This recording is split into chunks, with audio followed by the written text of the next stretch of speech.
eUSB được giới thiệu trong Multisuit Gundam Seed MSV là viết tắt của Interactive Weapon Tri-Pack, một gói trang bị tổng hợp kết hợp cả ba bắt cơ bản, Ali, Sword, Launcher và cùng một hệ thống.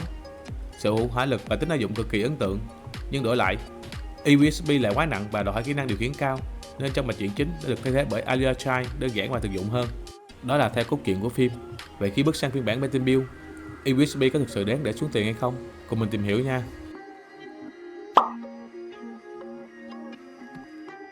Sẵn đây, mình giới thiệu luôn bộ Tri phiên bản kỷ niệm 10 năm của dòng Battle Build. Phần body Gundam được giữ nguyên thông số dựa trên mẫu Alia Tiger Gundam phát hành năm 2018. Chỉ khác là phiên bản này đã lược bỏ bộ cánh Alia Tiger. Bản kỷ niệm 10 năm có 2 đợt phát hành, đợt gần nhất vào tháng 2 năm 2022 với mức giá 16.000 Yên. Hai phiên bản này có cách bố trí và sắp xếp phụ kiện gần như giống nhau. Thậm chí set hướng dẫn, hãng gần như chỉ copy và dùng chung cho cả hai phiên bản. Nên với phiên bản Tri kỷ niệm 10 năm, mình sẽ không đi lại quá chi tiết vì cơ bản cũng tương tự như bản Tri Infinity mà mình đã làm review trước đó.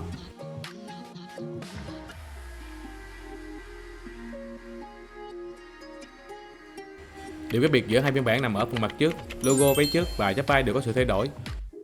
Ngoài ra, phần chi tiết ở cánh tay của bản Tri kỷ niệm 10 năm cũng có tông màu đậm hơn. Đối với bản Tri kỷ niệm 10 năm, trên thị trường cũng đã xuất hiện hàng bên thứ ba. Mình có ít hình, hy vọng giúp mọi người dễ dàng phân biệt hơn.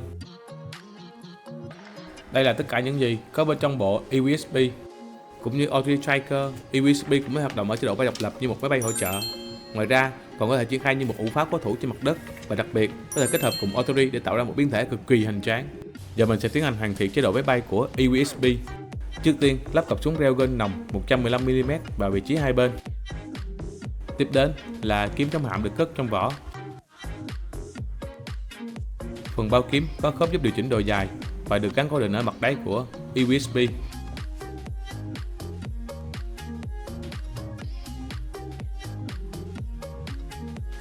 Tiếp theo, beam boomerang gắn với khiên kết hợp.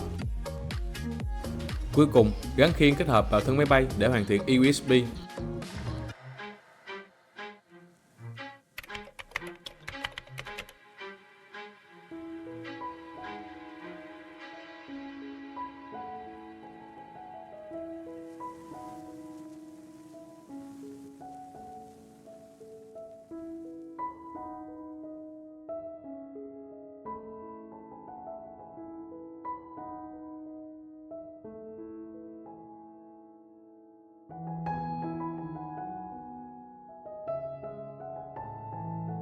Giờ mình sẽ biến đổi eUSB từ chế độ máy bay sang dạng ụ pháo cố thủ trên mặt đất.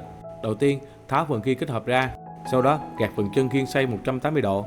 Tiếp đến, mở mặt khiên vuông góc với khẩu Gatling. Điều chỉnh phần nòng súng Railgun theo kiểu như đang chuẩn bị lên nòng. Sau đó, mở rộng hai phần cánh dưới và gập xuống hết cỡ.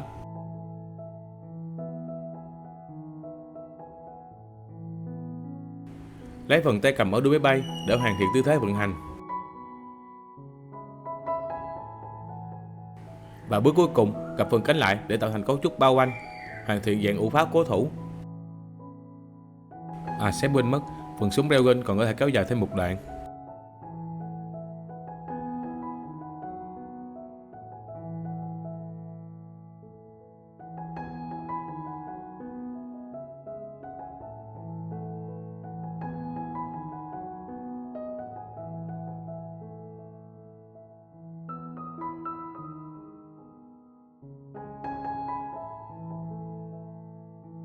Khi kết hợp eUSB với Tri, mọi người cần tháo cặp súng nhỏ nằm bên dưới các khẩu Raygun.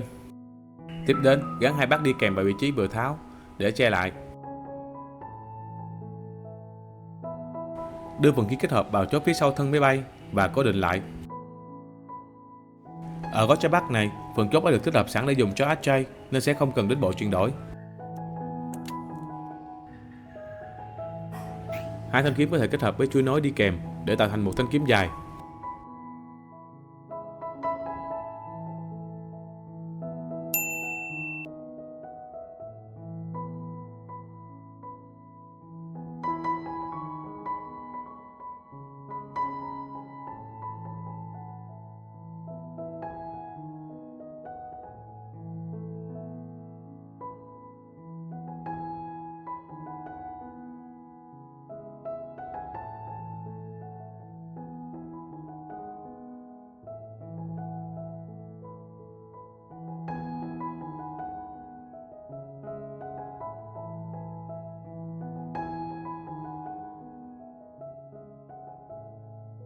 Đoạn cuối sẽ là màn kết hợp giữa Auto Striker và USB.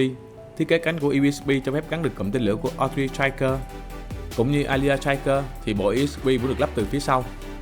Ồ, độ chắc chắn vẫn ổn á. Tuy nhiên mình thấy setup này chủ yếu để nghịch cho vui và tạo điểm nhấn thôi, chứ không thực sự phù hợp để trưng bày lâu dài. Lý do phần lớn dòng đường đều đổ dồn ra phía sau, nhìn thì rất hoành tráng, nhưng về lâu dài thì có thể ảnh hưởng đến khớp và độ bền của mô hình. Mình thì không khuyến khích trưng bày theo kiểu này trong thời gian dài.